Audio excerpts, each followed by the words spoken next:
Hey everybody, I'm Garrick.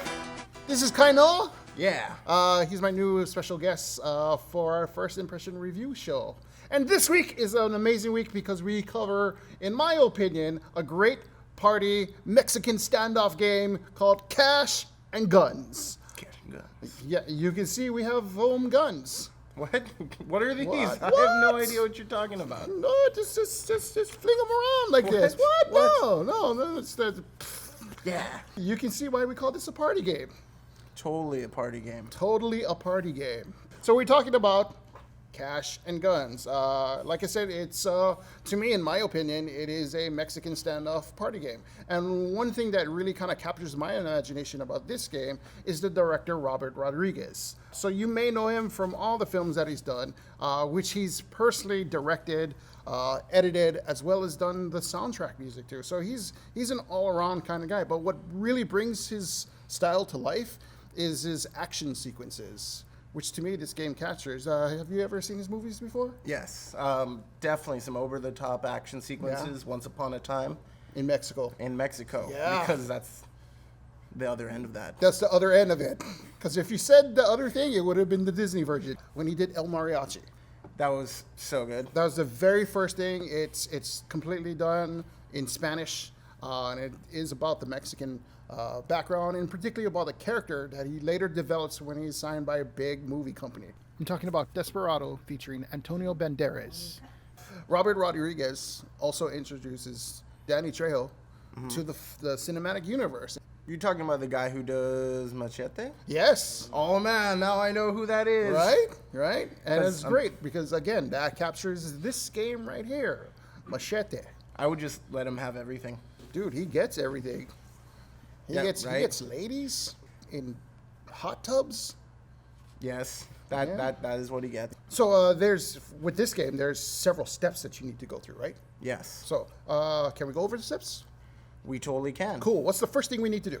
Well, first thing you do when you get back to your hideout from a big job is you got to put all the loot on the table because that's just what you do. So some of the loot that we have is laid out in piles of 8. Right? Yes, piles of 8. So there's 8 rounds of this. yes, correct? There's a lot of loot. And there's some things you can get, just like diamonds. Yes, Right, diamonds. Diamonds. The paintings over here, which basically accumulates if you get more paintings. Yes. So you get more money, the more collections of paintings you get. Yeah, you have a bigger collection, it goes for more money. Great. So we lay that out. So that's the loot phase. What's the next phase? So then you choose to load your gun, and you can choose either click because you're civil or bang because someone just rubbed you the wrong way. Okay. So in this phase, you have a clip of 8 bullets in here, Yep. but 5 of them is blanks, Yep, click. and 3 of them are the actual ones that kill people or wound people. Wounding, bang. Right, which is a very interesting thing because the clicks outnumber the bangs. Now you're trying to bluff people, and you're trying to figure out if they're bluffing you. What's the next phase? Well, after that, it's the holdup because, obviously no one's going to draw down on you.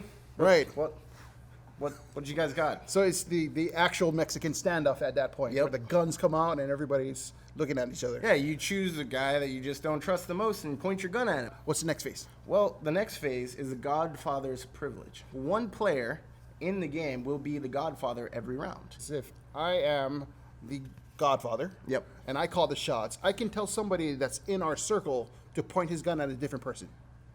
Yeah. Who would that be? Oh, do you pick it? My Yeah, understanding. yeah. That guy, he does pick it, but he doesn't get to pick who they shoot or who they point their gun at. Ah, okay. Godfather is the guy who calls the shots. So obviously, being the guy who calls the shots, he can choose who doesn't get shot, or at least he could choose for someone else to shoot someone else. That's a huge thing. How do they get to be the Godfather? During the rounds when you're picking loot, one of the things you can pick is to be the Godfather. So if you have the Godfather, then you can keep yourself alive, or keep your friends alive, or just, Just call the shots. Yeah, basically. yeah. So there's a power position, but the power position doesn't let you take the loot first. Yeah, you don't get loot if you So, choose to be that's the true, Godfather. right? So it's That's- kind of an up and up. Right, that's a great But choice. you do get first choice of the loot the next round.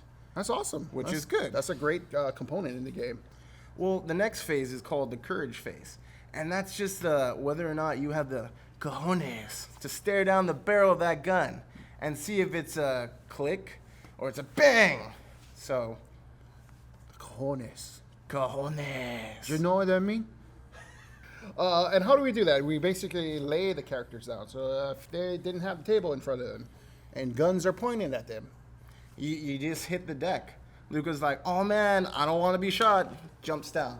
And you actually go around the table in turn and figure out who's got some balls and who's doesn't. Cojones. No more cojones. So say if they do decide to have the courage to take on the gunfire, what happens next?